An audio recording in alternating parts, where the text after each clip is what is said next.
Welcome to episode 137 of the Inside Byte. I'm your host, Tim Schaefer. I'm here with my co-host, Rudy. How you doing this week? Hey, Tim. Thankfully doing good today. I've been sick as a dog for like 4 or 5 days. Terrible. I feel like every time I get sick, now it what? sucks. Like flu-like stuff? So I didn't get any results back yet, but I'm pretty sure it's the flu. I haven't actually had the flu in a long time, so is that what it feels like? It feels like the flu, but the reason why I think it's the flu is just the way it's persistent. Like when I had COVID, I don't know, it's just different, especially after the first time. It just felt like it wasn't that crazy. This like completely knocked me over. Like I could barely do anything. But yeah, I'm finally getting over it. So thank God for that, and thank God for my Switch, Steam Deck, any sort of portable systems in this time, because I could not get up to front of my computer at all. So I just played a lot of games on my. That's a good point. The last time I was sick, I played on my Steam Deck and Switch a lot, and yeah. Oh, I also wanted to mention friend of the show we've had on before, Jesse. So the other day, I'm just randomly playing on my Steam Deck. I'm talking to Jesse. Jesse's talking about how he likes consoles, but he does like a lot of the stuff on PC. Like for example, he can go back and play a lot of older, the Elder Scrolls games. No problem. It's easy. Yep. You can mod them. Whatever. I was like, and I was joking around. I was like, well, Jesse, if you want, I'll give you my Steam Deck. You throw me some cash, and I'll get the new Steam Deck. And I just didn't think anything of it. And then he's like, all right. He's like, I think he said, well, how much are you selling it for? I'm like, oh, he might be actually interested. So I looked around online. I saw a whole range, but I saw a lot of people selling them for like $350, $400, something like that for the model that I have. So I was like, you know what? I'm friends with you, so I'll sell it to you for like $325, and we'll call it a day. And I paid double for this thing, but again, I honestly never even thought to look it up, so I really don't know what they go for. I don't know. It's quite a range depending, but mine's in like perfect condition, and Jesse knows. Either way, I mean, if I was him, I would buy one. I mean, $325 for 512 gig Steam Deck, everything good on it. So he's like, all right, deal. I was like, oh, wow, great. So I immediately took that, and I redeemed my like chase points that I've just had sitting there forever for like 3 something or whatever. And I put them together, and I bought the newest OLED. I'm jealous. You got it now? Dude. You already got it in your hands? No. It'll be here on Thursday. Okay. I'm so excited, dude. So totally unexpected, but yeah. So I've been playing Octopath on my Steam Deck, and I'm just thinking, man, I can't wait. And I watched a few videos, and it seems like they've done quite a bit of improvement to it. It's not just the screen. Like the highest model, the battery's significantly higher. A lot of little touches here and there. So yeah, I'm excited, man. You can do 90 hertz now instead of 60. I saw that as well. Yep. Battery life, the 90 hertz, the screen, obviously. Yeah. But then I saw a lot of. But I've seen switch to like OLED and not OLED, and I've seen it firsthand many times because various friends of mine have them, and it's a big difference. It really is. Oh yeah, I saw. It really is a big difference. A Switch OLED in person, and I just got next to them. We both were playing Mario Kart, and I just put them next to each other. I was like, wow, this is. That's what I did. Crazy. I stuck them side by side in Mario Kart. That's funny you'd say that because I was not planning on getting a Steam Deck OLED at all, but then opportunity presented itself, and maybe we pulled Jesse into the PC space a little bit. Who knows? He'll start building a library. Honestly, he is definitely going to use it a lot. Now that I'm thinking of just the games that he plays and stuff, like being able to load up Fable on that thing. Like I can see him doing something like that. The thing that will benefit him, I think, is number one, he likes to play a lot of those old games, and number two, the Steam Deck will be able to run them perfectly, The only thing he has to get over is him saying he's not a big portable system person, but maybe this might change his mind. I don't know. Unless he can buy a nice dock. Now, I bought a cheap dock, and it doesn't look fancy, but like if you buy the official one, I think it looks good, and it docks it just as a Switch or something. So sure. Anyway. Yep. Yeah, man. So that's what's going on with me. Cool. Sounds more like what's going on with Jesse. I mean, yeah, you're right. At this point. No, Jesse had a big upgrade. No, I'm hyped that we got someone on the show that has one, and I just it looks pretty awesome. So I'm definitely curious and do want to know more. All right, so we had a Nintendo Direct happen, and we're gonna go over that now. They didn't even call it Nintendo Direct. They call them partner showcase, right? I think it's titled even Yes, differently. it was. Yep. And that's exactly what it is they're not showcasing the games that they're making, right? They're just showcasing like, hey, here's all the third party stuff coming to our platform, whether it's exclusive third party or just third party in general. So that was the goal of this show, and we knew that going into it. So with that mindset, because I don't want to compare it to a showcase to where they show their stuff. Obviously, it's going to be way better if they show their stuff. Mm-hmm. So with that in mind, it's still like nothing great. Like it's still like a B, C right, maybe, right. C plus, B minus. Like it's cool, whatever. I didn't think it was that amazing of a show, but there is like 2 or 3 for me where I'm like, okay, that's cool. So, but nothing major there. Yeah.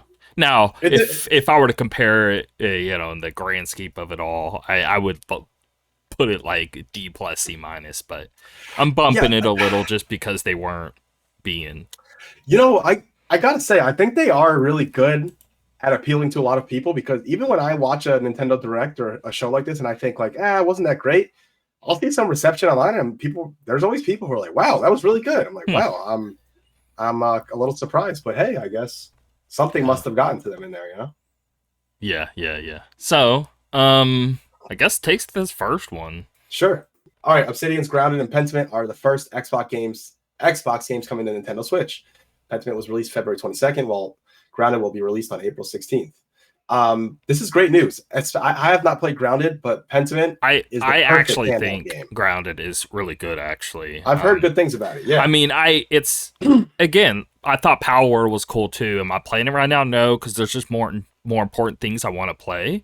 But in both with Power World and Grounded, I think they are really fun survival games, and games that you can like play with your kid, to a friend or whatever, and have a ton of fun. So I think Grounded is great, but continue. Yes. Yeah, I definitely want to play that game sometime. I've heard good things, but Pentiment I have played, and I think it's the absolutely perfect game for a Switch. I think that's a match made in heaven. So I'm glad people get to experience that on Switch. It's a nice, really good, tight story. The visuals are so nice, and they'll look fine on Switch. So yeah, I'm glad it's coming to Switch. Yeah, and everywhere else apparently. I played Pentiment, didn't beat it. I still need to go back and finish it, but I can obviously tell it was a great game, and I was really into it. I like the mystery aspect to it. Is cool. Yeah, same. But yeah, I mean, it got confirmed as well. Like when these got announced, yes, at the Xbox little podcast thing they did, they were like, "Hey, we have 4 games, but we can't say what it is because we're basically contractually obligated for the people to actually advertise it themselves." So they obviously already agreed to that. So they had to wait till the Nintendo Direct just to say what the games were. So once it happened, they announced the 4 titles. These were 2 of the 4. The other one was Hi-Fi Rush. Is not going to Switch, weirdly enough. But see, that's the thing is, like, they had the t-shirt that somebody found in, like, its files. It wasn't like it was, like, a rumor. It was, like, legit found to be up in its files of a PlayStation and Switch. So I guess that's more confirmation that there's still more to come, I guess. Either way, it's coming to PlayStation, Hi-Fi Rush as well, which is super cool. And then, what would be good? That'd be a great game with the features of the controller. Like the pressuring with the rhythm. Maybe it actually could be pretty cool. I don't know. Maybe that sounds cool in theory, but maybe it won't work in practice. Maybe it makes it harder or something. Either way. And then Sea of Thieves is coming to PlayStation. So still seems like it's still trucking along. People are still playing it. Yeah, it's actually really popular. I want to say, I mean, it's in the millions of like, usual player base. So it's a pretty massive game. I don't know. It's not my type of game. So all of that happened, which we got the Switch games announced here. That's cool. After that, a new Super Monkey Ball game was announced, and it's coming this June. Sega announced a new Monkey Ball franchise entry. It's coming June 25th. It's going to be called Super Monkey Ball Banana Rumble, and it's the first entry in the series in over 10 years. They've like re-released something or remastered something, but it's been 10 years since like a new one. Aside from being a new installment in over a decade, Banana Rumble introduces some new features to the series. Most noticeably, this will mark the first time up to 16 players from across the globe can duke it out in multiplayer modes. Multiplayer modes aside, Banana Rumble will also include an adventure mode that includes 200 brand new stages. Either tackle the levels yourself or with up to 4 friends via local or online play.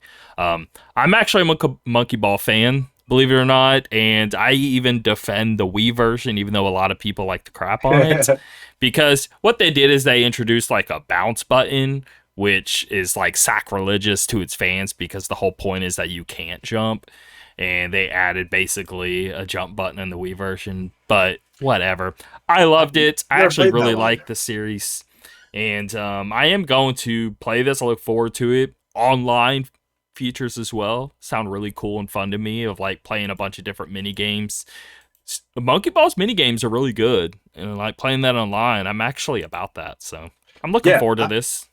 I can't say that I played the Wii one, but I do remember playing the GameCube ones, and I love them. I thought they were so much fun. Just such random, wacky nonsense you play after school or something, you know.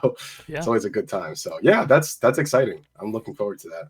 So. You should try to get your daughter into playing this. Oh, she'd probably love it. I think she actually would like it. I can't imagine any kid not liking Monkey Ball. Come on. Oh, yeah. No, they'd definitely be into it. All right. That's awesome. All right. Next up, we got Star Wars Battlefront Classic Collection announced. Aspher Media is back at it with another re-release of beloved classic Star Wars game, as the studio announced the Star Wars Battlefront Classic Collection today. As the name implies, Star Wars Battlefront Classic Collection is a compilation of the first 2 Star Wars Battlefront games. Alongside bundling the 2 games, it includes new content, including maps and characters. One of the new characters includes Jedi Kit Fiso, while Jabba's Palace is among one of the new maps. A new map called Hero Assault will also be available. Star Wars Battlefront Classic Collection is out on March 14th for Nintendo Switch, plus PC, PlayStation, and Xbox. Well, I definitely saw people excited about this one. Now, yeah, I never really. I don't know your history. I mean, when these were coming out, these were like PS2, original Xbox online multiplayer games. Did you ever play them during that time? Did you play any online during this time on console? What were you doing here? The thing is, during this time, I didn't have an Xbox or anything Xbox related. What about PS2? I mean, that had online. I actually played this game online on PS2. It did, but if I remember correctly, it wasn't. It wasn't great. Right. It wasn't as like simple as the Xbox version. Right? Yeah, it was definitely like worse, but I don't even think it. Yeah, it didn't even have an Ethernet cable. I want to say that was still phone line days, and I think it was pretty bad because of that. And then Xbox forced the Ethernet cable, so that's the only reason it was better there. If my memory serves me right, but I actually played this on PS2 online, and to be honest, somehow they made it work pretty decent. But maybe that was because I maybe bought network adapter for PS2. Maybe that's what I did, and where it supported Ethernet. I'm trying to remember. It's really hard to go back that far back, but these are really near and dear to me, and you can still play them on PC. Yep. But I don't think you can play the online unless you find like specific private servers and all this mess and play specific modded things. And it's not like you'll find like 5 people on there or something. So it's really tough to really. So anyway, the fact that this is coming back and be able to play online on console, I'm probably just gonna buy this on Switch. Just because I can't see. What's the benefit, right? Like, these are old games. I'm not expecting them to look good here. So, as long as I get 60, that's probably where I'm gonna go. Yeah. It's so funny because I have like a few online multiplayer games that were big back then, like Blind Spots that everyone was playing, and I just wasn't into the online stuff yet at that point. Like I didn't play Halo until a little bit after Halo 3 came out, like a few years later. And then I was playing SOCOM PS2. Yep, SOCOM. Yeah, I was doing that. People were into that. Gran Turismo, I played that online. Yeah, I was playing some PS2 online. It wasn't great, but for its time. It was good, I guess. It's hard to remember. I had fun at the time. Anyway, moving on. Classic Rare games are coming to Switch online as well, which is super cool. Games from NES, SNES, and 64. So we got Killer Instinct on Super Nintendo. We got Battletoads and Battle Maniacs, Super Nintendo. RC Pro-Am NES, which is GOAT, and I own and play pretty often to this day. One of like top tier NES games, super good. Because let me put it this way: the reason why it's so good is because at that time, anything and everything was like we're doing it for the first time, and it didn't feel that great. Outside of like a Mario felt good, but there was only like 6 or 7 people that could actually really make good controls in a video game at this time. There wasn't many. That's definitely true. But RC Pro-Am actually felt incredible, but it's because it's Rare and they've always been really good. They've always been good at that, yeah. So anyway, shout out to that. And then Snake Rattle and Roll NES, I've never played. But if you have the expansion pass, which I do, you get the N64 game Blast Corps, which apparently this is like a notorious like cult classic that's super difficult. I remember this game. I've never played it. Wait, hold on. Let me just make sure I have this right, because I'm pretty sure. But I'm gonna give this a try. I mean, it's out now. I have yet to play it. I need to boot it up. Oh, you know what? Nope. The game I'm thinking of never was played Last Chamber, I think it was. Oh, something like that. Whatever. It's gonna bother me. I'll have to find it later. But yeah, I'm curious about that one. Either way, this was a cool announcement. I dig that. Yeah, no, that is actually really cool. The fact that, a third party can come in and be like, hey, here's like 5 or 6 like NES, Super Nintendo, whatever games that we've had in our back catalog. Will y'all take them and put them on your service? Yeah, cool, okay. And like the fact that Nintendo can make little like side deals like this, they could go to like Konami or Capcom and be like, hey, drop us like 6 or 7 of your old games on our service. I would like to see something like that like continue. The fact that this happened with Rare makes me think, well, what's stopping other companies from doing such a thing? Yeah, I totally agree. It's a lot of money just left on the table, That's neat. All right. Next up, Epic Mickey Rebrushed is a remake of the 2010 Wii exclusive. Epic Mickey, the 2010 platformer released on the Wii, is getting a facelift for the Nintendo Switch with Epic Mickey Rebrushed. In addition to upgraded graphics and other improvements, this remake will add new skills for Mickey to take advantage of. Epic Mickey Rebrushed is out sometime this year on Nintendo Switch.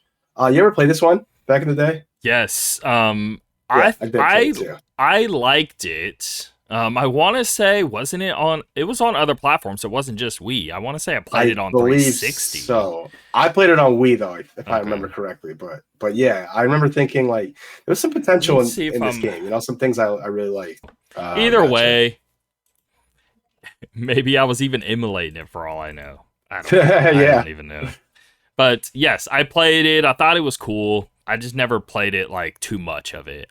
But I've always been curious of it, and it's one of those things that are always in the back of my mind of like, I wonder if that game like ended up being like how it ended up being later on. I didn't play enough of it to really get a good feel of if I liked it or not. I mean, I thought it was cool and a very cool premise because I guess a character's like is old and dying off, and it's been so long. I trying to save it from like old like scientist dude going berserk because I don't know. I think it gets into some like Disney lore of like actually pulling from like real stories within its lore of old dead characters or something like that, and trying to revive them back or something, which is neat. But I could be totally off. Whatever. I'm curious in this. Whenever it comes out, I'll be looking at the reviews and stuff and kind of judging from that. But it's one I'll keep my eye on.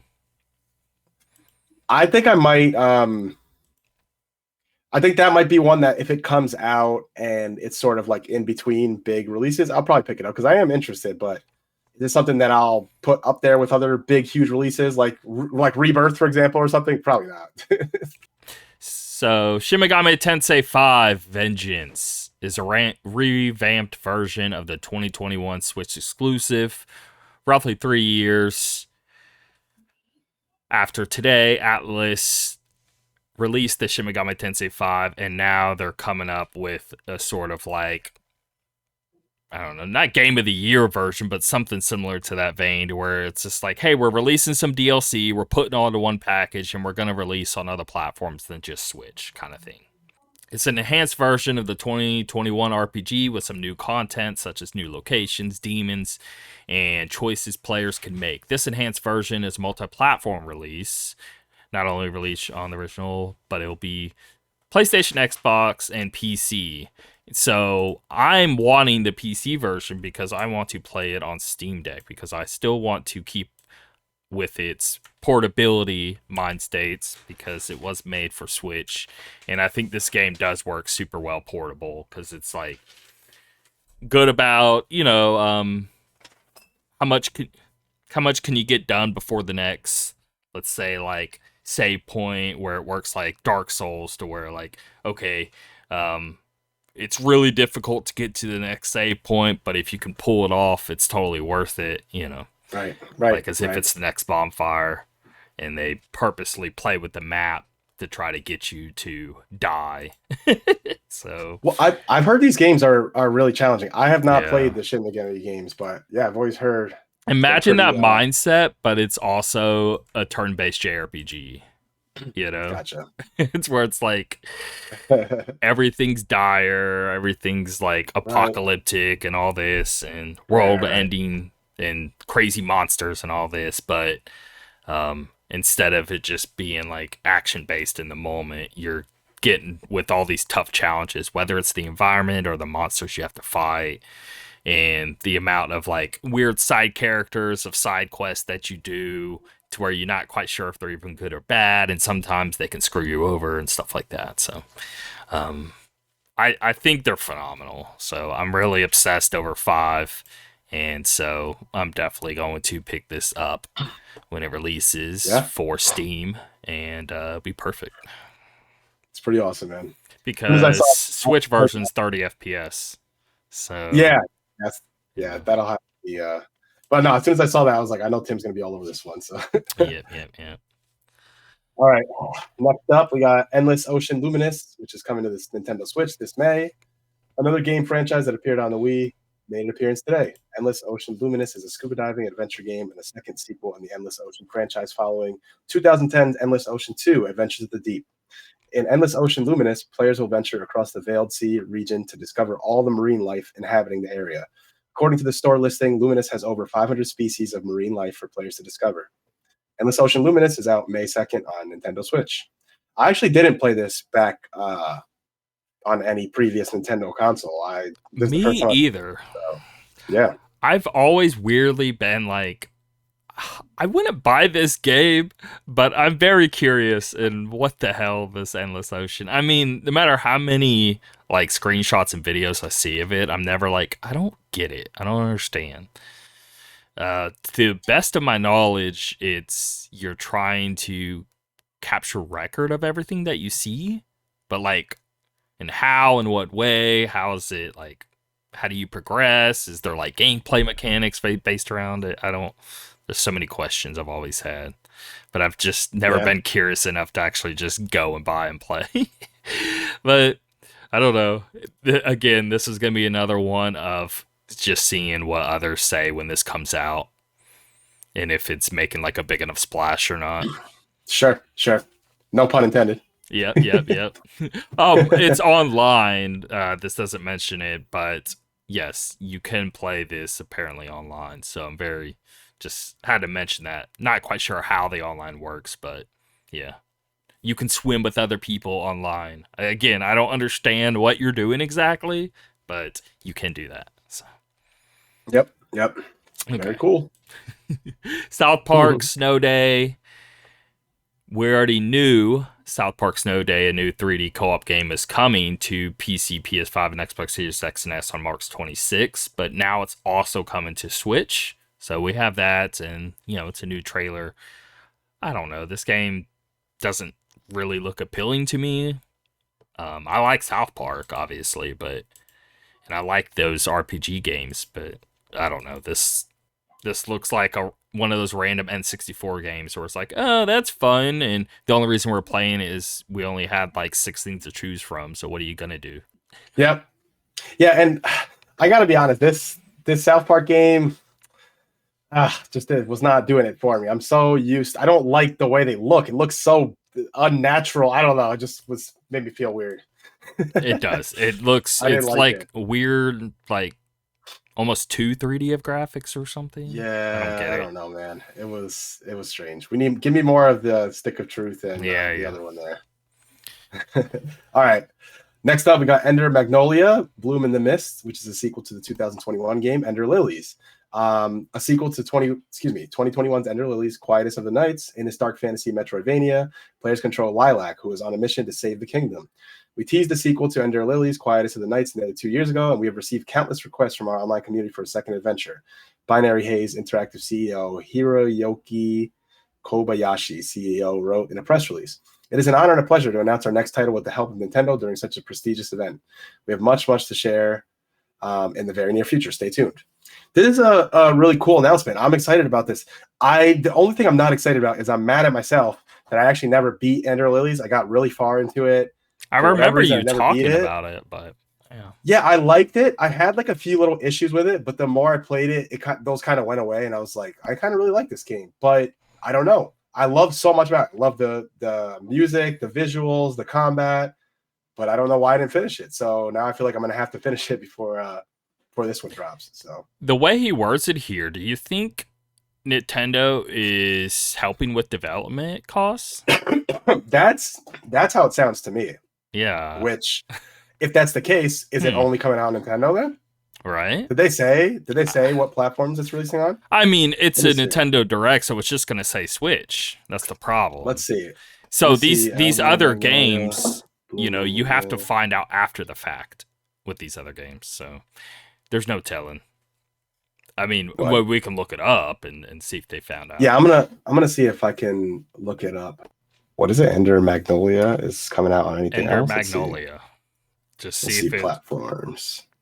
Because with any of these games, we had to look it up after the fact. Right. Okay. It says they adds PS5, Xbox Series, PS4, PC version launches in early access for PC on March 25th. Early access, huh? Huh. And that's soon. Interesting. Wow. So I really gotta play. Yeah, because you should play this on Steam Deck, obviously, on your OLED. Oh yeah, and a nice new screen. Yeah. So, on the Japanese side of things, they didn't show it in our Direct, but in the Japanese version, Mother 3 is coming to Nintendo Switch Online. In the Japanese version of Nintendo's Direct, the company revealed that Mother 3, one of the most desirable Japanese RPGs in gaming history, is making its way to Nintendo Switch Online. Again, this only premiered during the Japanese version of today's Nintendo Direct, meaning Nintendo Switch Online users based in Japan will only have access to Mother 3 when it hits the service. Now, I purposely have the Japanese version of the account so I can get the other games from the other systems, but this is a JRPG, and I need to be able to read it. So this does not help me whatsoever doing that. I need it in actual English language.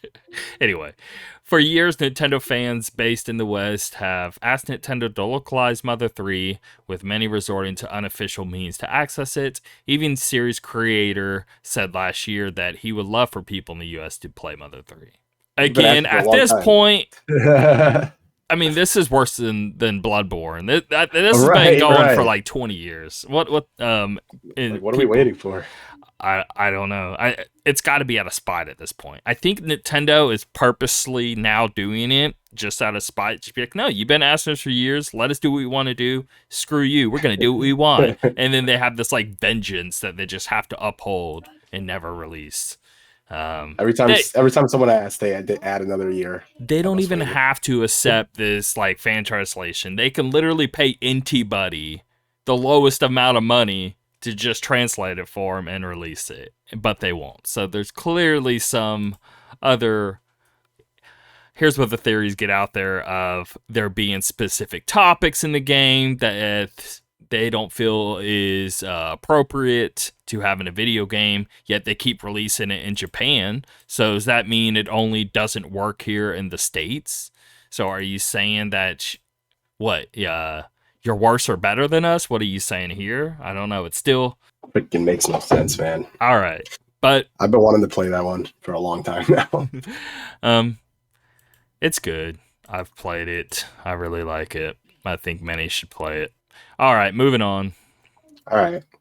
Next up, Monster Hunter Stories is getting remastered for modern platforms.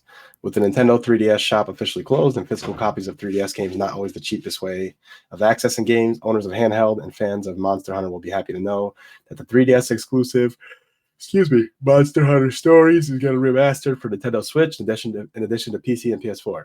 Players will become monster riders as they hatch, raise, befriend, and battle monsters from the series. Monster Hunter Stories has no firm release date, but it will be released sometime this summer. You just made me yawn. Thank you. Yeah, God. I made myself yawn with that one. I don't have any. I don't know. I don't care about Monster Hunter Stories. Yeah. Moving on. I mean, this one, I don't care either. Gunbreaker 4 was announced and is going to be out sometime this year because it's part of a 45th anniversary. All right. That's it. Done. They had a Pokemon Presents that just happened right before we were recording, so figured I'd go over that as well. And it was pretty doo-doo. So we got okay, here's why it's maddening. Let's get into it. The trailer to the announcement is like classic Pokemon music from like the OG games, and then a bunch of people are like, don't get your hopes up, they do this crap all the time, it never means anything.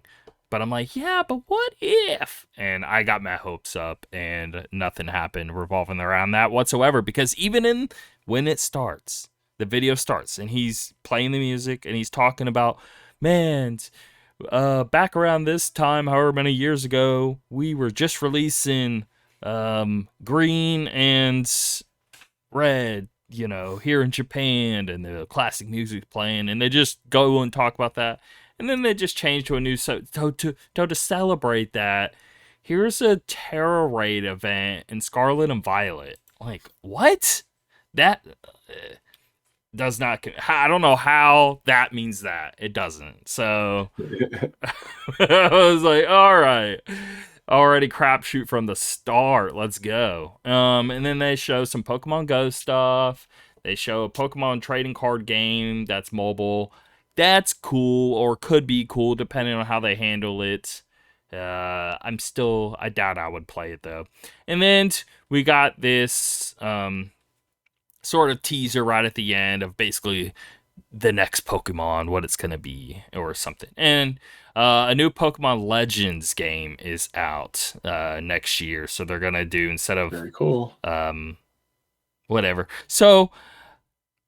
I'm assuming it's going to be another Pokemon game in that style is what they're more getting at, to where it's like Breath of the Wild-ish kind of thing. But just actually make it good, which, again, it's probably not going to be, and it's probably the B team. And I'm hoping why this show was such a crapshoot is because they are actually working on something great and taking their time on it. So we'll see. I doubt it, but we'll see. It's possible because this show is pretty trash. So, I'll try. Let's hope so. I'll try to spin it that way. We got to stay optimistic here. All right, but that's that. All right, so let's get into the news. We got first up Final Fantasy VII Rebirth review roundup, which we're both very excited about, coming out shortly. Also, by the way, I have started listening to... I wanted to wait until I was really close. I have started listening to the spoiler cast that you pointed me towards, the Easy Allies one. Good luck. Yeah, so I'm about 30 minutes in so far. Yeah. So just to clarify, of course, no spoilers or anything. They're not just gonna... This isn't me speculating. I need you to actually realize, in the whole audience, they have confirmed this. Okay? Right. They are using... It's a sequel.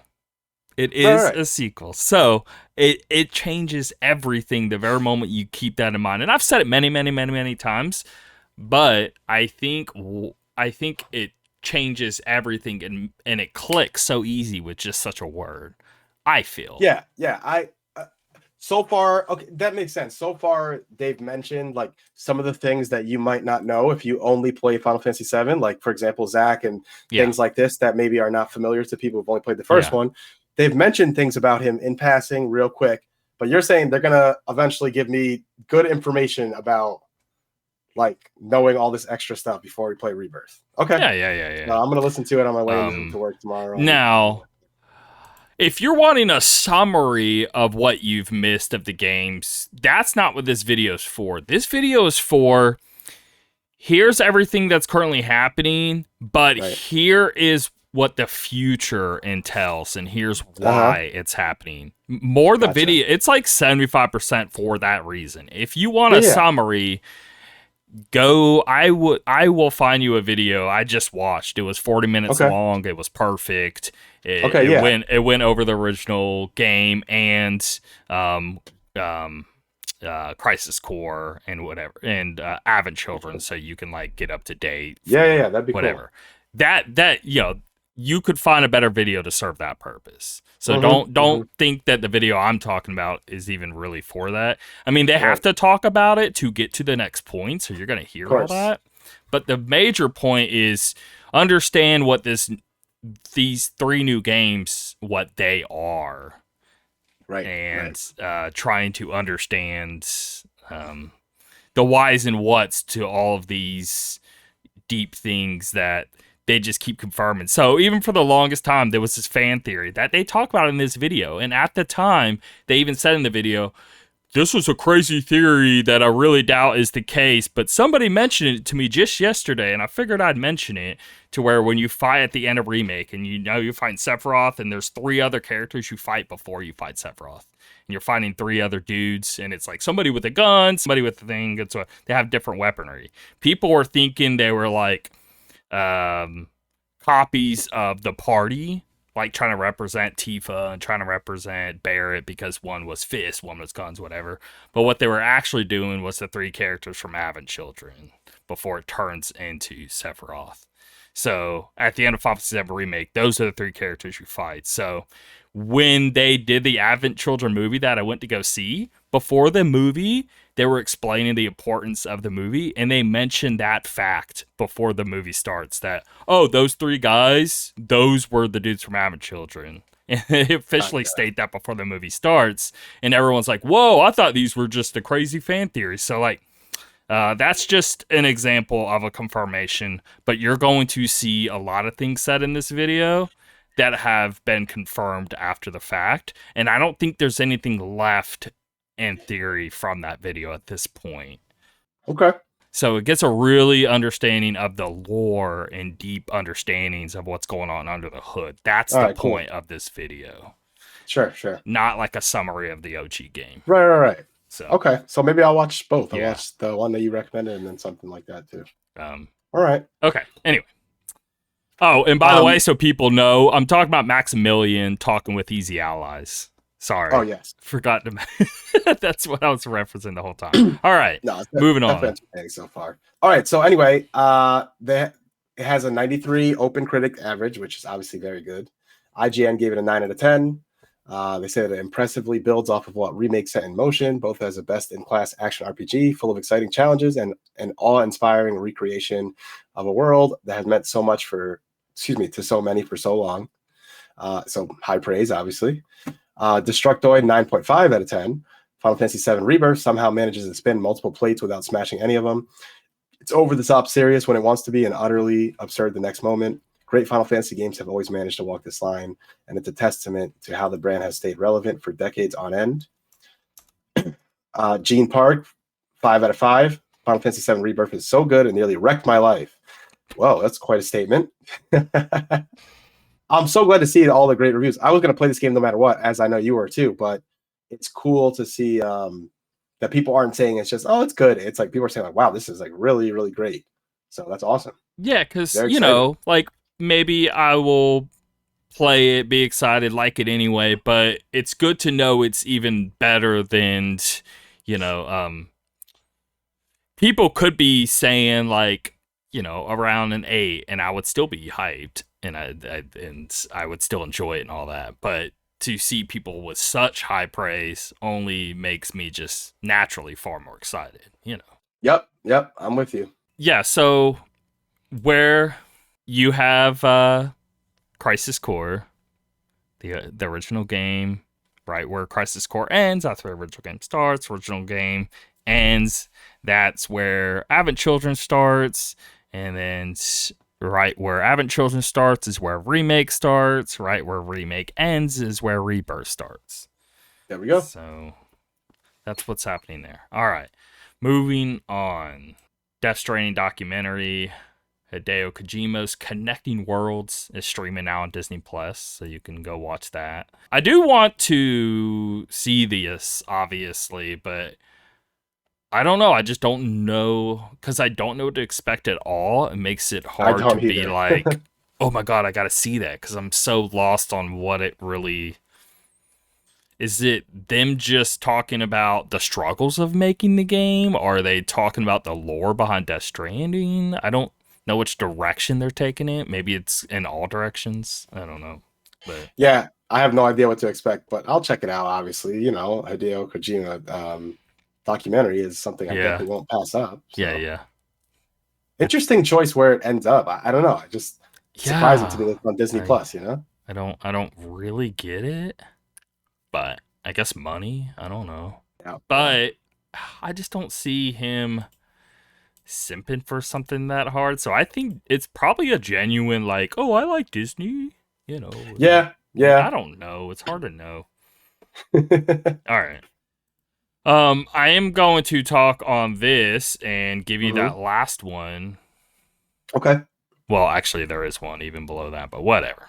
Just know Hi-Fi Rush arrives March 19th is whenever that comes out. And then Sea of Thieves is April 30th. So that's what's happening there.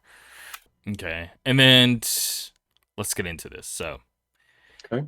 Gearbox is reviving an underrated MOBA hero shooter and gigantic Rampage edition. Now, why I want to take this is, weirdly, this was one I played the hell out of this game and thought it was amazing, and everyone's just sort of played it and thought it was just some generic whatever, yet another hero shooter thingy, and they just kind of moved on. And it was released during that time frame where everybody was releasing this type of game and no one really cared, and we're kind of over it, and why would you release such a thing? And it went offline in 2018 because there was hardly any players. But Gearbox is reviving it, and it's just one of those things where I just happened to really fall in love with this game and played it a ton, and I was actually genuinely really bummed out when they shut it down. I mean, that hardly ever happens, especially with an online game with me, but I really took a liking to it. It's super stylistic. I don't know how to describe it, and it felt really good. Like it had a really cool fast flow to it. And it had like, art, cell shady art style deal, had really cool just like skills, and everything just clicked with. I really dug its art style, the way it felt. Had a really diverse like cast of characters, and I actually really like playing with more than just like one character. Like I don't know. It's like when you play Smash and you feel like you could just pick so many different characters and still have a good time. Is how I felt with this game. Yep. I really That's always a good it. feeling. But it's always a good feeling when a game designs the character so well that you feel like the same level of joy in multiple characters. You know. So I love that. Anyway, it's this story would feel really random with anybody else, and there was hardly anyone who played this game, so this was just a real shocker when I saw this. I was like, whoa, you gotta be kidding me. What? I guess they must have saw something in this, that even though it didn't really take off in any capacity. So anyway, developer Abstraction Games aims to resurrect Gigantic, the 5v5 MOBA hero shooter hybrid that went offline in 2018, only a year after its full release. I recently played the upcoming revival called Gigantic Rampage Edition, which love the name of that, and wish my session didn't have to end. As an avid fan of the original, jumping back into Gigantic is invigorating. Explosive fights erupt across the map's many paths and objectives as teams races to expose a defeating opposite squad quadrant with stylish spells and ultimate abilities. Notably, Gearbox Publishing is leaving the original's free-to-play structure in the rear view. Ditch your microtransactions altogether for a $20 premium version featuring 2 new heroes, additional maps, console and PC crossplay, and updated gameplay systems. So, I'll be buying this and playing this. I think it's a phenomenal game, and I really hope somehow this can just magically take off. Yeah. Yeah, that sounds cool. And I feel like I haven't. When was the last time Gearbox released a big game like this? I know. Wasn't it? What was the name of that game they tried to release? Battleborn. Yeah. Was it? It was okay. It was all right. Yeah. It was all right, but it just didn't. It didn't obviously didn't get the success. This game is more the publisher buying it. So I know you're not saying that, but I don't want people to mix it up. It's not like Gearbox has anything to do with this game, really, other than picking it up from somebody and being like, hey, we'll buy this from you and we'll help you like revive it kind of thing. Yep. No, that makes sense. So don't make it I don't want people to feel they're gonna get some Borderlands stuff or something. I don't know. Because Battleborn definitely felt like Borderlands, but this style of game, you know. And this is very, you know what it feels like, and which we'll get into. I'm really excited to get into Helldivers. We'll get into that. Yeah. But this game feels like Helldivers in a sense to where there's hardly any exposition given to you. You have some, and what's there is good, but it's just really just that is fun to play, and it's online, and there's not much to it other than just the actual, like, once you're playing a match, you know, it's pretty basic, just menu. Otherwise, it's like starting up, I don't know, League of Legends or something. You're not going to sit there and get some like story cutscenes or something. So yeah, definitely not something I would ever complain about. The game being fun to play. I mean, that's the key. Battleborn definitely was trying to do some like, hey, here's like single player side missions and stuff. I don't know. I mean, you can play it like co-op or online sort of things, and it had somewhat of a story it was trying to give you. I feel just stick to the story with stuff like this. Don't stick to the gameplay with stuff like this. All right, moving on. Let's get into this beast here. All right. So, finally, Elden Ring Shadow of the Erdtree DLC trailer promises a June release date. After a long wait, we finally have details about Elden Ring's upcoming DLC, Shadow of the Erdtree. Publisher Bandai Namco and developer From Software released the add-on's first official trailer this morning, which revealed it is launching June 21st. Bandai Namco is also releasing a physical version of the game, the Elden Ring Shadow of the Erdtree Collector's Edition, which includes a statue and other goodies. The trailer begins by focusing on a setting where an optional boss appeared in the main game and where you can find Miquella's egg. The trailer shows new monsters and bosses, like a lion creature with a rotating head and another made entirely of flames. There are also new abilities, items, and weapons, one of which appears to be a roaring bear's head.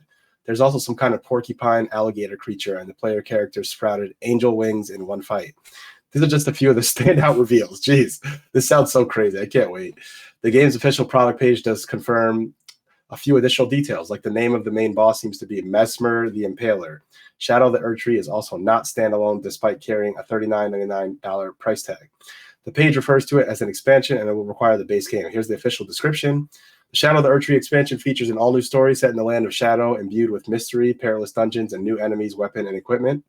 Discover uncharted territories, face formidable adversaries, and revel in the satisfying triumph of victory.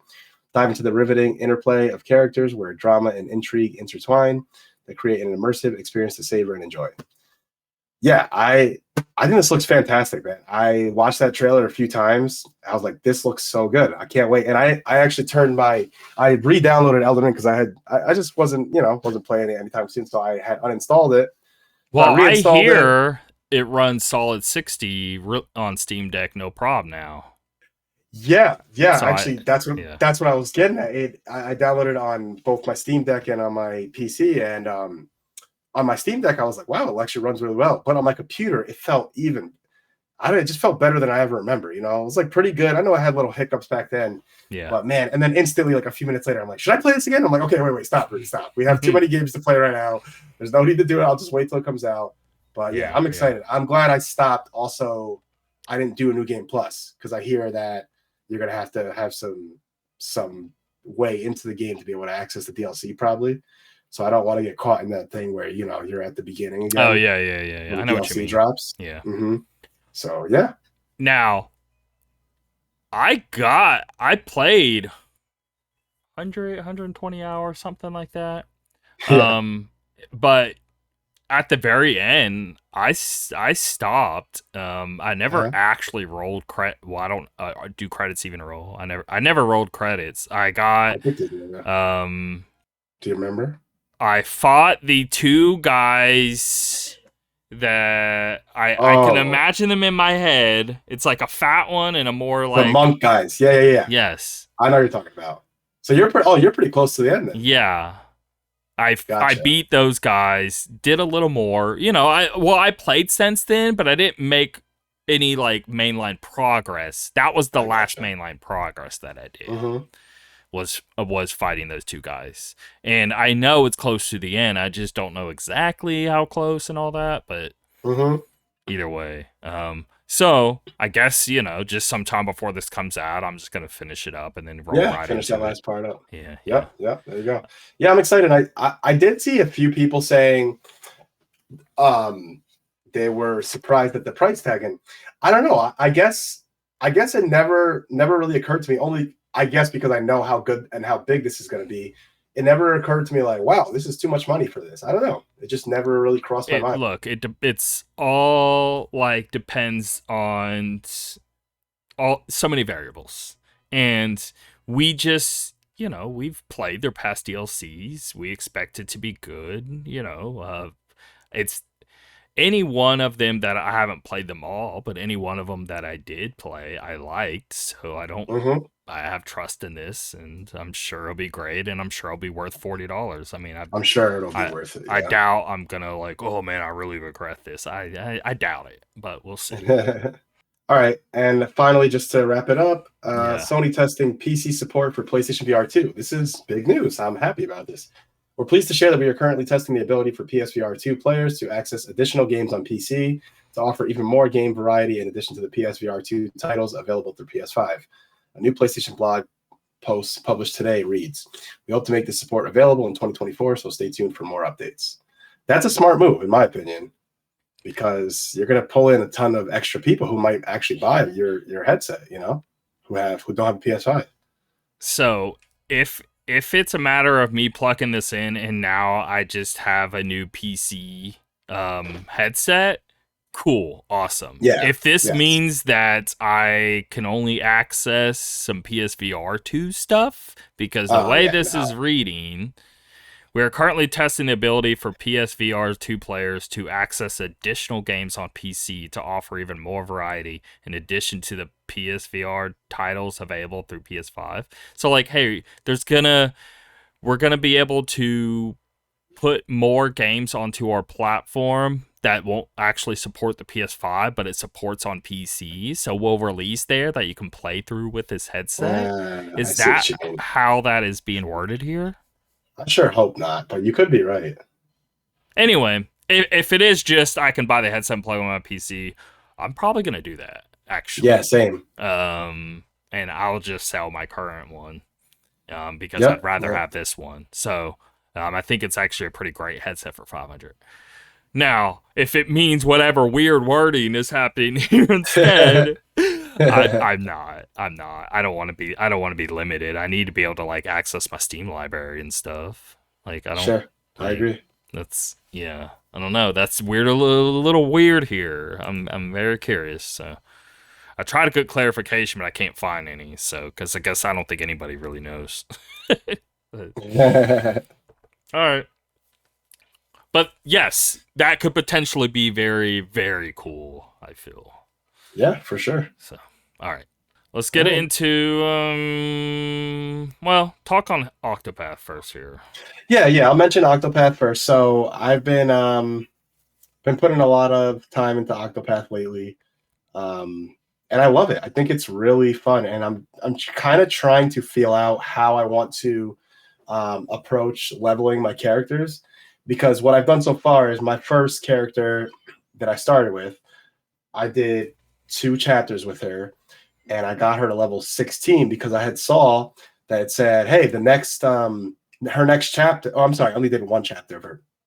It said chapter 2 for her, level 16 is the recommended level. So I'm thinking, okay, I'll just grind it out for a while, watch TV or something. So I did it. It took me a little while. I did it. And then I went to that area and I got slaughtered. I was like, oh crap, maybe I'm not ready for this. I think probably. Wait, what character are you playing? It was Throne. The thief girl. Okay. So, God, it's like the black hair. Well, I'll tell you who I got. I got her. I realized with one person it's gonna be too hard. Then I went and I got the guy Oswald. He's like a mage kind of dude or something like that. He does like fire. Okay, this girl, she's like a dancer and works like nightclub shit, right? Well, no, hold on. Not as far as that, because she's part. The girl Throne is part of like a cult. Dragon something. Forgot what it's called. Yeah, something like that. And there's like 2 other assassins. Oh, I know what it is. She basically pretty much is a slave to this pretty much guy. Yeah. That's and she needs the keys to escape. Yeah. Okay. So I did her first, right? Got slaughtered when I went to chapter 2 area, just the area. I was like, okay, maybe it's because I only have 1 person, got to get some more members. Okay, so then I got Oswald, he joined up. I did his 2 chapters. Yeah. You know what it is? That's on purpose. So it's trying to steer you in, like you just said, it's trying to steer you into the next character. Because if you keep going in a direction, it's only get harder and harder. It wants you to, once you turn a certain path and they're a lot stronger than you are, go a different path. Go that Yeah. And then lastly, I just got this guy Temenos or something like that. I just got him. Okay. And yeah, so he's cool. That's the like priest guy, right? Yeah, he's like the cleric or something like that. Yes, he is my favorite. Well, it's between him and the hunter girl. I can't decide, but them 2 are my favorite. Yeah, I gotta say, I'm really enjoying it so far. I love the battling; it's really fun. I like the little abilities they each have, and upgrade. I don't know. A lot of it is just really. A lot of the stuff that I love from JRPGs, they just do it really well, and I'm enjoying it so far. There are a few things that are kind of like overwhelming me a little bit. Like, I don't know what this is about yet. Like I met the inventor dude, and he's like, hey, bring me these things and I can make inventions for you. And then now it gives me an ability to change my job. That I don't know what's going on with that. Is it worth changing a job? Should I not? I don't know. But it seems like there's going to be a lot to this game, to learn. So. Yeah, I mean, I feel it's like not the same systems as what you're used to with Bravely Default, but it's like, similar in depth, just a little different in its execution, but like it has a lot of options available. So then but I definitely like the game so far, so I'm gonna keep trucking along in that one. But yeah, and I will say I'll let you talk more on Helldivers 2, because honestly, I bought it. I tried 1 or 2 days in a row. I couldn't get in because of the servers. Then finally on maybe Thursday night or Friday night, I played with a few friends. We had a great time. We did 1 mission, and then I got super sick, and I haven't played since. Well, I only played 1 night, so. Oh, okay. So we're pretty much in the same boat. I played a few days ago, did the tutorial, and I'm like, okay, cool, but I had to go and finish doing a job, so I didn't have a lot of time. Gotcha. And then I haven't had time till it was literally last night. So I went to sleep when I got home from work and just knocked out and didn't wake up till like 11 o'clock at night. And I was like, well, I can't go back to sleep, and let me just play this, and loved it. And had like a super fun time, got to level 5, and now it's all I'm thinking about. And I'm like, man, I can't wait to hop back in. And I get it. I get the hype here. I think the best way to describe why it's taken off as good at it, well, there's a few things, but the biggest, I would say, is just because they're using a game engine that they basically stopped supporting a really long time ago, back in like 2018 or so. And it was the same engine that the last game was even made on. Hmm. It wasn't, I don't think it was them who created it. They just used an engine. The engine just basically like stopped getting supported, but they had the first game out already, and they somehow just went back to using that, made this, even though it's a completely different perspective and stuff. I mention all Right. this to say many games nowadays are built under the same like 3 or 4 game engines, and so when a Right. game is built with a different one, I think it's you just Kind of can refreshing. feel it because it doesn't feel like anything made prior because it's not. It's just this threading is just made differently, and you can just feel it in the way it controls and plays and how Yeah. how the functions of the world are handled, of just like, far beyond just the fact you can kill your teammates, but just the way like the physics work and the way like um I don't know, vehicles even like bounce around on the ground and stuff like that, and the way you dive. It's definitely built very different, and I think it actually works in his favor because I think a big problem we're running into is oversaturation, and that's like a current problem happening in the world right now, weirdly enough, and a lot of people are talking on it, and just like in so many different, like, from music to art to Yeah. whatever Yeah. to games. It's like you can there's only so many ways to do something, and it starts to feel harder and harder to create something feeling unique. But I guess that's what makes things fun and challenging and all that. It's a whole discussion you get into, but I think it's a big cost of why this game is taking off and people are really taking a liking, because it's so different than anything we've really Yeah. experienced. Even though it's not like it's a crazy premise, it's just a co-op Right. game. But once you play it, I think you'll understand why it feels so Yeah. special. I think I think you're right. I think the game, it's not some super complex game. It's very basic actually, right? Yeah. But it's the way it feels, and first of all, the shooting feels great. It feels, I like how it's not so stiff or anything, right? It's like you really got to sit there, you got to aim carefully, and you can take enemies out easily, but they can also take you out pretty easily if you're not careful. Like the bullet I just spray, and other games have spray mechanics with their bullets, but it feels so different than other ones. Yes, yes, it, I it don't does. It know. feels like you have to be like a little more deliberate. I don't know. Like you have to kind of, I don't know. And I love the whole stratagem thing. I think that's such a cool idea. And the friendly fire, I think, should be in the game. I think that's a Yeah. smart idea because you got Yes. to be Yes. careful, in the midst of some crazy battle or something. You know, I will say, I think this game also, are people playing it because it's good? Of course, but I think it's also fascinating the way that word of mouth works with some of these games, where like more and more. Because to be honest, the only reason I'm playing it, or the reason I bought it, it's just because I saw these crazy numbers and people talk about how fun it is. I'm like, oh, I want to check that out, Yeah. And I was looking for a new Same. game.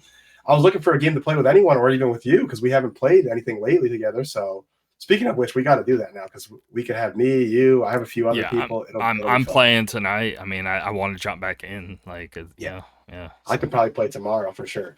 But yeah, man, I think it's cool that the game has garnered so much success. I look forward to playing more of it. yeah. There's a lot of other things we get into, of like server talk and blah blah blah blah. But Right. I think overall, I even like the game structure on it, the way it.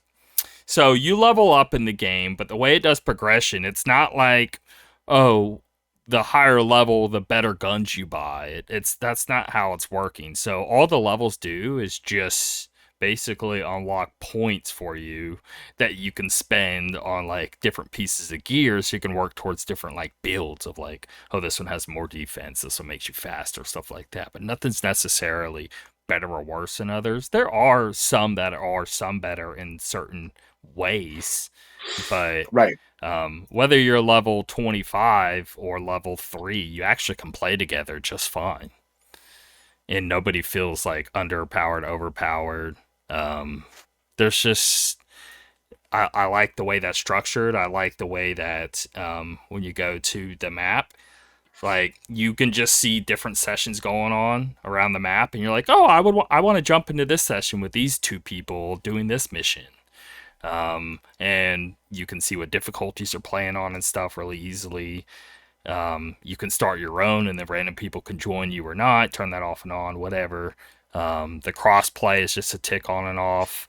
But I like the overworld map to where it's got these layers of like, once you complete a certain number of missions, you can open up like a wider scope of the map and then select greater things, and it works kind of like a I don't know how to describe the way it's laid out on the map of like visually. I guess you just have to see it, but it's just like cool looking tiers of like um more different, more interesting missions.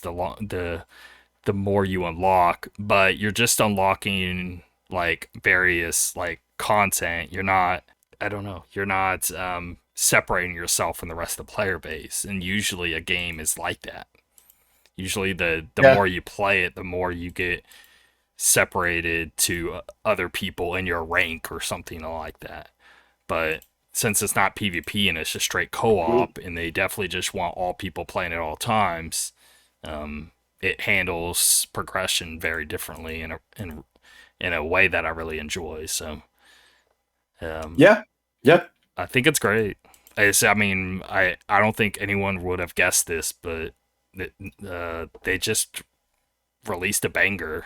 So Yeah, yeah, it's pretty astonishing the way that people are going crazy about this game. They're capping it at was it like 750,000 concurrent players limit now, or some crazy number like that. yeah, the It's good. limit was 400,000. That's all the servers could even handle. And then they finally were able to upgrade it where it could handle more. So it rise because of that. I mean, we I'm curious to how far this keeps rising, but even if I don't know, even if it just goes down to 50,000 players on average, I don't care. Like this is still something that I'm going to want to pop in here and there and just play more of, and I think this is like a mainstay for me. I think it's great. So Yep, yep, agreed. Very cool. anyway, Now, what we have to play, we'll have to play soon together for sure. yeah, I finished Scavenger Rain, and What'd you think? yeah, I mean, I if I'm not just throwing, that was one of the greatest animations I watched in a long time. I mean, it's up there with it. Like, Okay.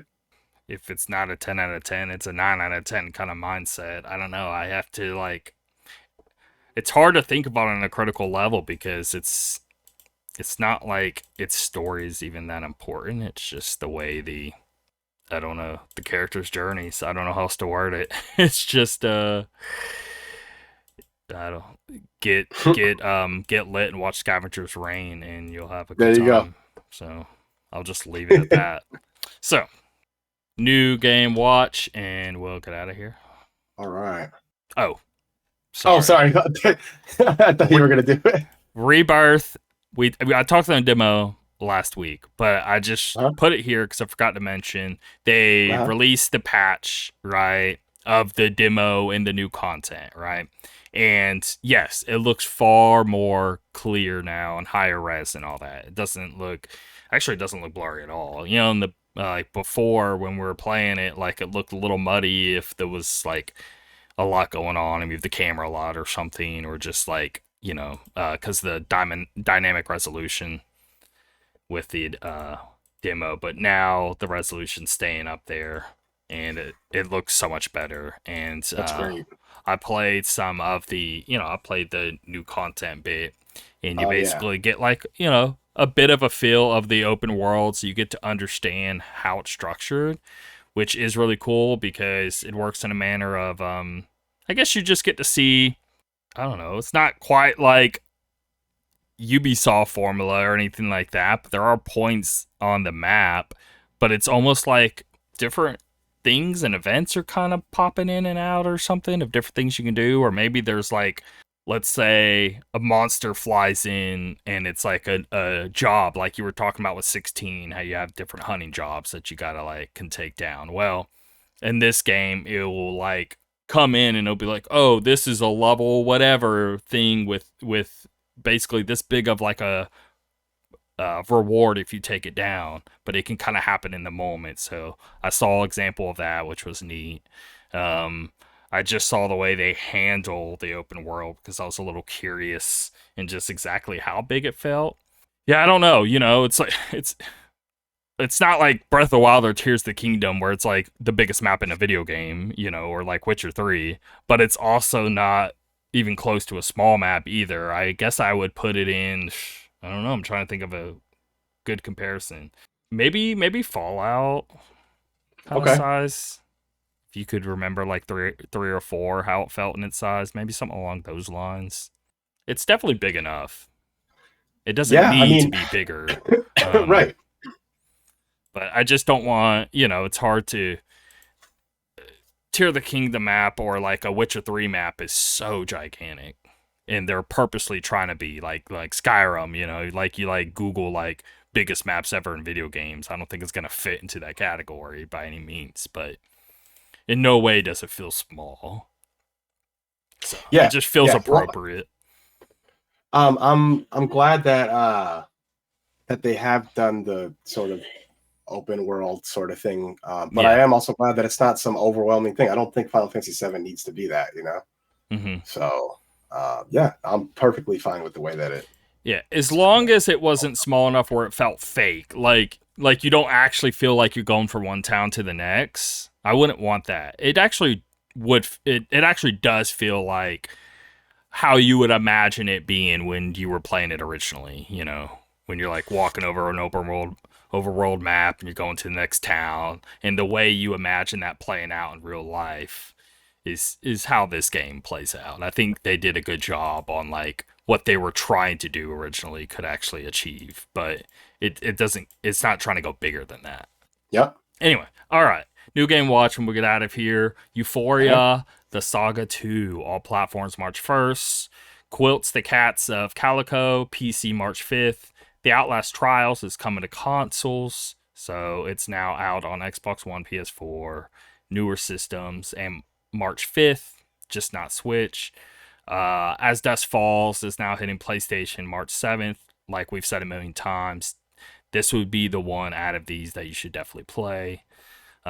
Snufkin Melody of Moona Valley. I don't know what that is. Switch and PC March 7th, but that sounds interesting, I guess. The Pirate Queen of Forgotten Legend. Quest 3, Quest 2, PC March 7th. What's this? Never heard of that one. But now I've been trying to find just good Quest games. So I kind of want to see what this is. Okay, it's on Steam. Cool. A VR pirate game? Okay. And you just like explore different ships, go to different islands and stuff like that, I'm guessing. Okay, and then that'll do it unless you got anything more to add. Last time you heard that there was this amazing top of the line VR game. Dude, I did get pretty, because I mean I'm seeing like 10 out of 10 IGN and I'm playing it. I'm like, I don't know what you guys are saying, dude. I don't get it. Later. See you later.